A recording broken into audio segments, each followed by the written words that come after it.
一起。 Halo semua pecinta BTTHX Magnum. Di video kali ini admin akan melanjutkan alur cerita kemarin, yang dimana Xiaoyan telah berhasil mengalahkan Hong Chen murid Paviliun Petir Angin. Di arena Batu Langit membantu klan Han. Bahkan Xiaoyan membuat Hong Chen sekarat dan lumpuh. Hal ini tentu membuat Hong Li dan Cheng Yun dia sangat murka kepada Xiaoyan. Hong Li sebagai ayahnya dia ingin membalaskan dendam kepada Xiaoyan. Dan begitu pula Cheng Yun, dia salah satu ketua sekte Paviliun Petir. Sangat marah apa yang telah dilakukan Xiaoyan kepada Hong Chen. Ditambah lagi sekarang, Cheng Yun mengetahui Xiaoyan memiliki teknik gerakan 3000 petir milik Paviliun Petir Angin. Cheng Yun menganggap Xiaoyan telah mencuri teknik itu dari Paviliun Petir. Gerakan 3000 kilat memiliki arti khusus bagi Paviliun Petir Angin. Teknik tersebut bukan hanya salah satu teknik tertinggi, melainkan kunci untuk melatih teknik berikutnya yang lebih dahsyat. Teknik 3000 tubuh ilusi petir adalah teknik lanjutan ketika seseorang berhasil menguasai gerakan 3000 kilat. Pada tingkat tinggi selama bertahun-tahun belakangan ini hanya ada sedikit orang di dalam seluruh Paviliun Petir Angin yang berhasil menguasainya. Hanya murid-murid inti saja yang memiliki kualifikasi untuk mempraktikkan teknik tersebut.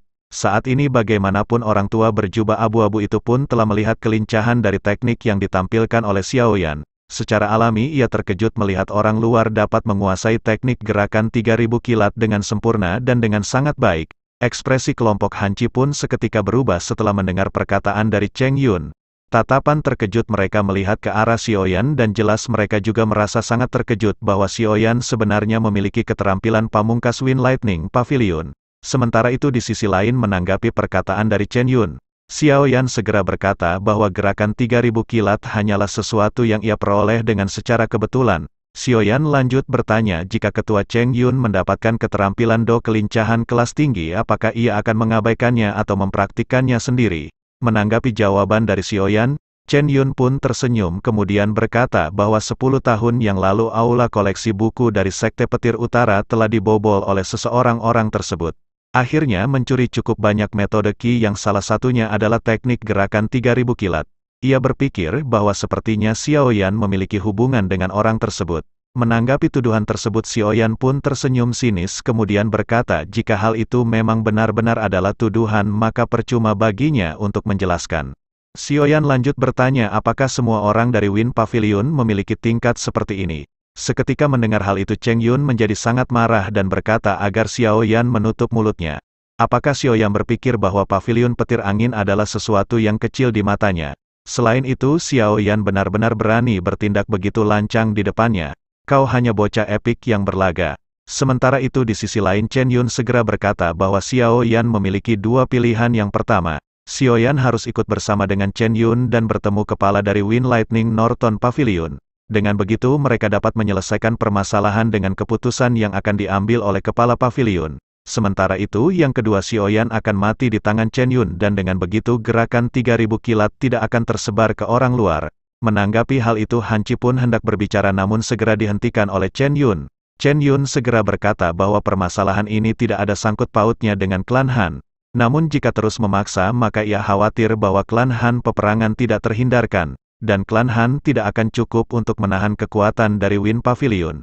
Sementara itu di sisi lain Xiaoyan tersenyum dan menoleh ke arah Hanci, kemudian berkata bahwa Paman Hanci tidak perlu khawatir permasalahan kali ini tidak ada hubungannya dengan mereka semua, dan oleh karena itu mereka tidak perlu ikut terlibat mendengar hal tersebut.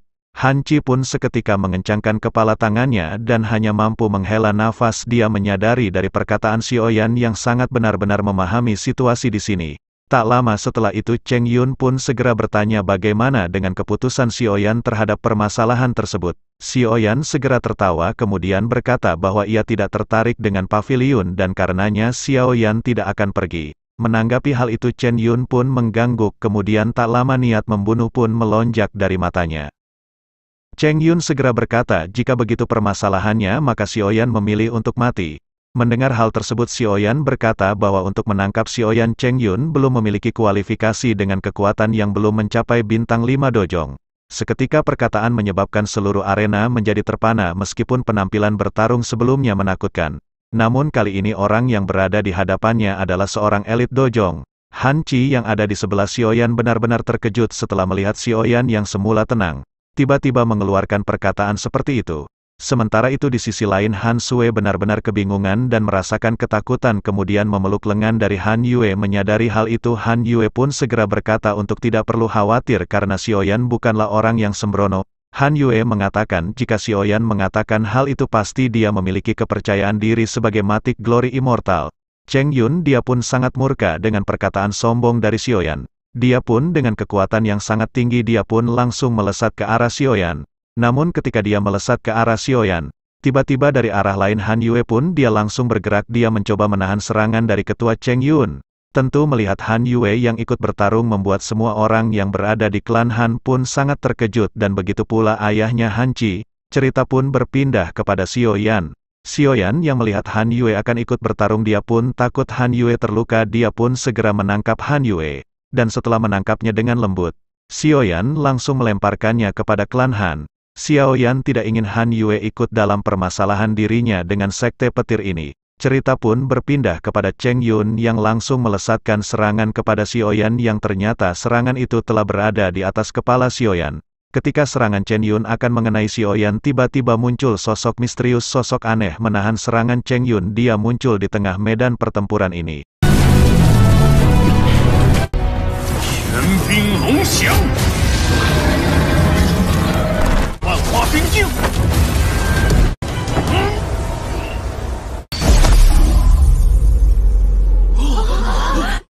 Dan ledakan yang sangat mengerikan pun terjadi, yang tentu membuat semua orang pun sangat terkejut dan begitu pula Cheng Yun. Serangan Cheng Yun pun dia harus tertahan oleh sosok misterius itu sampai akhirnya Cheng Yun pun dia terpental ke bawah yang tentu membuat semua orang sangat terkejut dengan kejadian hal ini. Cheng Yun sangat kebingungan sebenarnya apa yang telah terjadi. Semua mata seketika menjadi terkejut setelah menyadari bahwa Cheng Yun tidak dapat bertahan dan dipaksa mundur. Di sisi lain Cheng Yun segera memantapkan tubuhnya kemudian mengangkat kepala dengan wajah yang dipenuhi segera menatap tajam ke arah cahaya perak yang berdiri di depan Xiaoyan. Kemudian ia bertanya siapakah sosok tersebut. Ini adalah permasalahan pavilion petir angin dan ia meminta sosok tersebut untuk tidak ikut campur. Tak lama setelah itu cahaya perak pun menyebar dan memudar hingga akhirnya menampilkan satu sosok yang benar-benar sepenuhnya ditutupi dengan perak. Cheng Yun seketika kaget setelah menyadari bahwa sosok tersebut sebenarnya adalah boneka. Ia tercengang dan bertanya-tanya bagaimana bisa sebuah boneka memiliki kekuatan yang menakutkan. Sementara itu di sisi lain Xiaoyan masih terlihat tenang segera berkata ia telah mengucapkan sebelumnya bahwa Cheng Yun tidak memiliki kualifikasi untuk menangkap Xiaoyan. Menanggapi hal itu Cheng Hyun segera berkata bahwa sungguh tak terduga. Xiaoyan memiliki boneka yang berkekuatan di tingkat dojong. Tampaknya kali ini ia benar-benar telah meremehkan Xiaoyan. Tak lama setelah itu Xiaoyan segera menunjuk ke arah Cheng Yun dan memerintahkan si boneka untuk membunuhnya. Seketika boneka iblis menginjak tanah kemudian tubuhnya melesat ke arah Cheng Yun. Hentakan dan kecepatan dari si boneka menimbulkan ledakan sonik di sepanjang jalur lezatnya. Adegan tersebut pun membuat semua orang yang melihat merasa tercengang dan terdiam. Cheng Yun seketika terkejut melihat boneka yang melesat ke arahnya. Dari benturan pertama ia jelas menyadari bahwa kekuatan si boneka lebih tinggi dari dirinya. Ia pun segera berteriak kepada Hong Li bahwa ia akan menahan si boneka sementara Hong Li mengincar Xiaoyan. Cheng Yun lanjut berkata bahwa jika Xiaoyan mati maka boneka dojong ini pun akan ikut mati. Setelah semuanya selesai maka Cheng Yun akan memberikan boneka dozong tersebut kepada Hong Li. Setelah itu Cheng Yun pun segera menghindar ketika serangan boneka benar-benar berada di hadapannya. Sementara itu di sisi lain Hong Li agak sedikit terkejut segera berpikir dan keserakahan muncul di benaknya. Dia berpikir dengan kekuatan boneka di tingkat dojong maka ia akan memiliki kemampuan untuk menguasai kota Tianbei. Hong Li pun segera berteriak dan berkata bahwa ia akan membunuh Xiaoyan demi membalaskan dendam karena Xiaoyan yang telah melukai putranya. Seketika tatapan Hong Li pun beralih ke arah Xiaoyan yang kemudian ia berkata, agar Xiaoyan tetap santai karena ia hanya akan mematahkan keempat anggota tubuh. Dengan begitu ia akan membiarkan Xiaoyan merasakan apa yang disebut dengan penderitaan yang lebih menakutkan daripada kematian. Menanggapi hal itu aura membunuh juga melintas di wajah Xiaoyan yang awalnya tanpa ekspresi setelah melihat Hong Li yang berjalan dengan senyum buas. Hong Li segera mengeluarkan pedang besar dan bersiap untuk menyerang ke arah Xiaoyan. Menanggapi hal itu, seketika doki hijau tua pun segera melonjak dari tubuh Hong Li dan segera melesat ke arah Xiaoyan. Dengan cepat Hong Li pun berada di hadapan Xiaoyan kemudian menghempaskan pedangnya membuat semua anggota klan Han terkejut namun tiba-tiba sosok Xiaoyan yang tertebas pedang berubah menjadi riak yang berhamburan ke segala arah. Hong Li pun seketika terkejut setelah menyadari bahwa sosok tersebut telah berubah menjadi after image. Sosok Xiaoyan pun telah berada 10 meter di belakang after image dengan api yang dipisahkan menjadi dua bagian. Suara tiba-tiba melonjak ketika dua jenis api muncul membuat udara sekitar pun menguap. Hong Li seketika terkejut merasakan perubahan yang tak terduga di hadapannya. Hong Li pun lanjut menyerang ke arah Xiaoyan yang telah bersiap mengeluarkan teknik gerakan 3000 kilat. Dalam tahap yang lebih tinggi seketika banyak after image yang terbentuk membuat Hong Li pun kebingungan. Satu persatu after image pun dihadapi oleh Hong Li sementara Xiaoyan bersiap dengan dua api yang mulai digabungkan.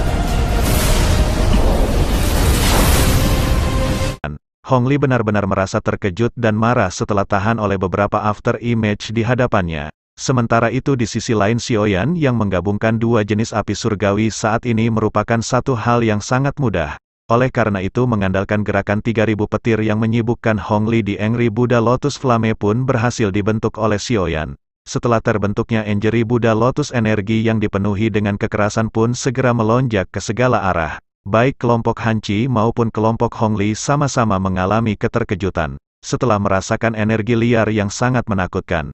Melihat hal tersebut Hanci pun segera berkata bahwa teknik Do yang ditampilkan Xiaoyan benar-benar menakutkan. Jika ia terkena serangan tersebut maka dapat dipastikan ia akan terluka parah atau meninggal. Sementara itu di sisi sebelahnya Han Tian juga ikut berbicara bahwa sepertinya Xiaoyan telah menunjukkan belas kasihan pada saat ia mengetesnya. Dari penampilan Xiaoyan kali ini bahkan ia merasa sangat ketakutan jika harus berhadapan dengan Xiaoyan. Sementara itu di sisi lain Hong Li segera memerintahkan semua anggota klan Hong untuk mengelilingi Xiaoyan. Tak lama setelah itu lebih dari 10 orang ahli dari anggota klan Hong segera mengelilingi Xiaoyan. Mereka pun segera melesat ke arah Xiaoyan yang seketika berusaha untuk menghindar. Tak lama setelah itu penggabungan kedua api pun telah benar-benar selesai dan Xiaoyan mengangkat sudut mulutnya kemudian berbicara kepada Hong Li. Xiaoyan berkata apakah Hong Li telah menikmati pengejaran yang telah ia lakukan dari tadi. Jika telah selesai maka saat ini tibalah waktunya bagi Xiaoyan untuk melancarkan serangannya. Seketika Hong Li pun terkejut setelah merasakan energi liar yang sangat kuat dari Xiaoyan. Ia pun segera memerintahkan semua pasukannya untuk segera mundur. Menanggapi hal itu Xiaoyan segera berkata bahwa tindakan melarikan diri dari Hong Li sudah terlambat. Xiaoyan segera tersenyum lalu tak lama tubuhnya pun segera menghilang sementara Angry Buddha Lotus Flame telah dilesatkan tak lama ledakan pun terjadi. Dengan gelombang api hijau yang sangat dahsyat menyebar ke segala arah saat ini arena yang sepenuhnya terbentuk dari batu pun mulai bergetar dan retakan tersebar di segala arah. Gelombang panas dahsyat pun segera menelan semua ahli dari klan Hong yang baru saja menyerang Xiaoyan. Gelombang panas liar dari api pun menyebar hampir ke seluruh arena beruntung tidak sampai ke kursi penonton. Energi liar yang dipenuhi dengan kekerasan pun bertahan cukup lama sebelum akhirnya mulai memudar perlahan-lahan semua orang dapat melihat setelah kamu benar-benar menghilang. Namun mereka terkejut setelah menyadari bahwa apa yang mereka lihat hanyalah lubang akibat dari kekerasan energi liar. Lubang dengan diameter 100 meter membuat mereka semua pun merasakan keterkejutan. Mereka benar-benar tidak menyangka serangan menghancurkan tersebut berasal dari seorang Do Huang muda di hadapan mereka. Sementara itu Xiaoyan yang berada di atas langit menjadi pusat perhatian dari semua orang yang menyaksikan pertandingan tersebut. Xiaoyan pun segera turun ke arah lubang dan melihat banyak dari klan Hong yang berusaha memanjat lubang untuk naik. Dengan tatapan dingin Xiaoyan pun segera menghampiri mereka satu persatu dan menghantamkan pedang beratnya ke tubuh mereka. Suara retakan dan patah tulang pun jelas terdengar membuat semua orang benar-benar terkejut. Kali ini Xiaoyan benar-benar sangat kejam dengan tidak memperlihatkan belas kasihan kepada musuhnya. Xiaoyan jelas menyadari bahwa orang-orang dari klan Hong akan membalas dendam jika mereka masih dibiarkan untuk hidup. Oleh karena itu hal yang terbaik saat ini adalah meratakan klan Hong dari kota Tianbei. Dengan begitu klan Han tidak akan lagi memiliki musuh yang berhadapan dengannya di masa depan. Setelah semua ahli dihancurkan oleh Xiaoyan yang tatapannya pun segera beralih ke arah Hong Li. Saat ini kondisi Hong Li benar-benar kepayahan dengan baju yang compang camping menampilkan rompi yang melekat di tubuhnya. Tak lama setelah itu Xiaoyan pun berjalan menuju Hong Li dengan pedang besar yang berada di tangannya. Bersamaan dengan Xiaoyan yang mulai mendekati Hong Li tiba-tiba teriakan pun terdengar dan Xiaoyan segera menoleh. Senyum seketika melonjak di wajah Xiaoyan setelah melihat Chen Yun yang benar-benar ditekan mundur oleh manusia silver miliknya. Saat ini Chen Yun benar-benar kepayahan hingga mengeluarkan seteguk darah akibat serangan dari manusia Silver. Meskipun manusia Silver tidak memiliki teknik Do, namun dengan hanya kekuatan fisiknya saja dapat menghancurkan orang yang melawannya. Tak lama setelah itu Chen Yun pun segera berteriak kepada Hong Li kenapa ia tidak memanggil Hong Tian Shao untuk datang.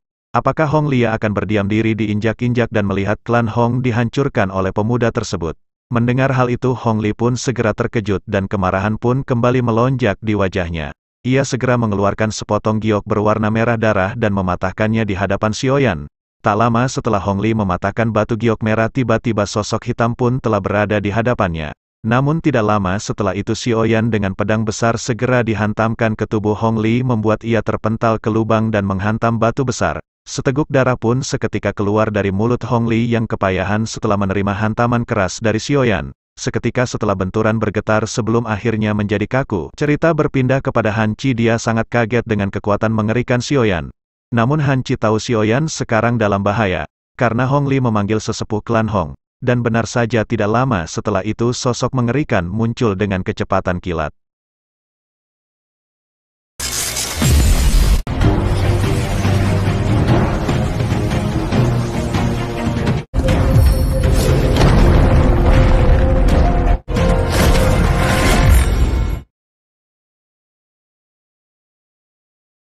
Bersamaan dengan itu suara teriakan pun terdengar memerintahkan Xiaoyan untuk segera pergi. Kekuatan orang tua tersebut sedikit lebih kuat jika dibandingkan dengan Chen Yun. Mendengar hal itu Xiaoyan pun segera mengencangkan tinjunya dan menarik nafas dalam-dalam. Setelah itu ia menangkupkan tangannya ke arah klan Han kemudian melesat ke arah langit. Namun ketika Xiaoyan hendak meraih boneka iblis tiba-tiba aura agung yang dipenuhi dengan niat membunuh segera melonjak. Teriakan yang dipenuhi dengan kemarahan segera bergema di langit di atas kota Tianbei. Seketika keterkejutan pun melintas membuat semua orang yang hadir tercengang. Seketika sosok melintas membuat semua orang yang hadir tercengang. Suara yang menggelegar berkata bahwa ia akan merobek sosok yang berani membunuh orang-orang dari klan Hong, menjadi 10.000 bagian. Raungan gemuruh yang dipenuhi dengan niat membunuh hal itu menyebabkan seluruh orang menjadi hening sejenak. Banyak tatapan yang samar-samar membawa kejutan ditembak ke arah suara tersebut berasal. Tak lama percakapan di antara banyak orang pun segera terdengar dengan berkata bahwa sebenarnya yang datang ini adalah Hong Tian Xiao. Tanpa diduga ia juga telah ikut masuk ke dalam pertempuran sepertinya bocah kecil yang bernama Xiaoyan itu akan sial kali ini. Kemudian Hong Tian Xiao dikabarkan telah menjadi bintang 5 dojong dan kekuatannya bahkan lebih besar daripada Cheng Yun. Meskipun Xiaoyan telah mendapatkan bantuan dari boneka iblis tersebut sepertinya ia tidak akan mampu menahan serangan dari dua elit dojong sekaligus. Di sisi lain Xiaoyan mengabaikan percakapan yang terjadi di sekitarnya. Tinjunya sedikit mengencang dan berpikir jika saja dokter peri kecil ada di sini atau Tian Huo Junji sudah bangun ia tidak perlu takut lagi pada leluhur klan Hong. Namun sangat disayangkan dokter peri kecil telah menghilang di daratan tengah ini. Dan Tian Huo Junji belum bangun dari tidurnya. Saat ini Xiaoyan benar-benar merasakan kesulitan mengalahkan dua elit dojong dengan hanya mengandalkan boneka iblisnya. Kecuali Xiaoyan menggunakan Angry Muda Lotus Flame gabungan dari 3 api surgawi. Namun tentu saja hal itu akan memiliki dampak setelah Xiaoyan menggunakan Angry Buddha Lotus Flame gabungan 3 api surgawi maka tubuhnya akan segera melemah. Selain itu mengingat tempat ini adalah markas dari klan Hong dan juga tidak jauh dari paviliun petir angin. Maka hal itu akan sangat merepotkan akhirnya ia harus memutuskan segera mundur untuk hari ini. Tatapannya dengan cepat beralih ke arah boneka iblis yang sedang bertarung sengit dengan Cheng Yun. Alis Xiaoyan yang tanpa sadar mengerut ketika menyadari sepertinya Cheng Yun telah menyadari apa yang diniatkan oleh Xiaoyan. Hal itu dikarenakan Cheng Yun benar-benar menahan pergerakan dari boneka iblis agar tidak diambil oleh Xiaoyan. Ekspresi dingin pun seketika melonjak dari Xiaoyan kemudian ia pun segera berteriak bahwa Cheng Yun apa kau benar-benar ingin mencari kematian? Bersamaan dengan lonjakan energi di tubuh Xiaoyan tersebut, boneka iblis tanpa sadar segera meningkatkan kekuatannya dan segera menyerang Cheng Yun. Seketika Cheng Yun merasakan serangan kuat yang baru saja melonjak dari boneka iblis. Sementara itu di sisi lain suara kecemasan yang bersumber dari Han Qi pun segera terdengar. Ia meminta Xiaoyan untuk tidak menunda waktu lagi dan segera pergi untuk melarikan diri. Akan sangat terlambat jika Xiaoyan masih menunda waktu kepergiannya. Mendengar hal itu Xiaoyan hanya menggelengkan kepalanya saat Han Qi mulai berteriak. Ia merasakan bahwa ia telah terkunci oleh aura yang dipenuhi dengan niat membunuh yang tersebar di langit. Bahkan jika Xiao Yan berbalik dan pergi sekarang sepertinya pihak lain akan cepat untuk menyusulnya. Setelah itu Xiao Yan pun melambaikan tangannya ke arah lubang besar dan seketika kekuatan hisap melonjak menarik tubuh Hong Li yang terkapar. Xiao Yan pun segera tertawa dingin kemudian berkata bahwa Hong Li benar-benar memiliki kehidupan yang cukup kuat. Namun hal itu percuma karena sebentar lagi ia akan benar-benar mati. Saat ini tubuh Hong Li benar-benar kepayahan dengan nafas yang pendek dan mata yang berkedut ketika ia mendengar perkataan dari Xiao Yan. Tidak lama masalah itu suara tajam dan angin kencang bergema di langit setelah Xiao Yan meraih tubuh Hong Li. Sosok samar-samar pun melesat ke arah kedekat Xiao Yan dengan secepat kilat. Sosok tersebut pun segera melihat orang yang dipegang Xiao Yan kemudian berkata agar Xiao Yan melepaskan orang tersebut dan ia akan membiarkan Xiao Yan mati dengan cepat tanpa masuk UGD. Di sisi lain Cheng Yun merasakan kegembiraan di hatinya setelah mendengar suara tersebut. Tatapannya segera mengarah Hong Tianxiao kemudian ia pun berteriak memberitahu bahwa semua orang-orang dari klan Hong telah dibunuh oleh bocah tersebut. Ledakan segera terjadi bersamaan dengan perkataan Cheng Yun yang baru saja selesai. Tinju kuat dari manusia Silver segera menghantam lengan dari Cheng Yun hingga ia pun terpental dan seutas darah keluar dari mulutnya. Melihat hal tersebut pria berjubah merah bernama Hong Tianxiao pun seketika terkejut secara alami ia menyadari bahwa sepertinya saat ini Cheng Yun benar-benar ditekan oleh sosok Silver tersebut. Cheng Yun pun segera berteriak agar Hong Tianxiao segera bergerak karena boneka tersebut dikendalikan oleh bocah di hadapannya. Selama bocah tersebut ditahan maka boneka ini juga akan berhenti. Cheng Yun lanjut berteriak agar Hong Tianxiao menghabisi bocah tersebut. Karena jika tidak bocah tersebut akan segera menghancurkan klan Hong sampai tak tersisa. Tatapan Hong Tianxiao pun segera menatap ke arah Xiao Yan dengan hawa mengerikan.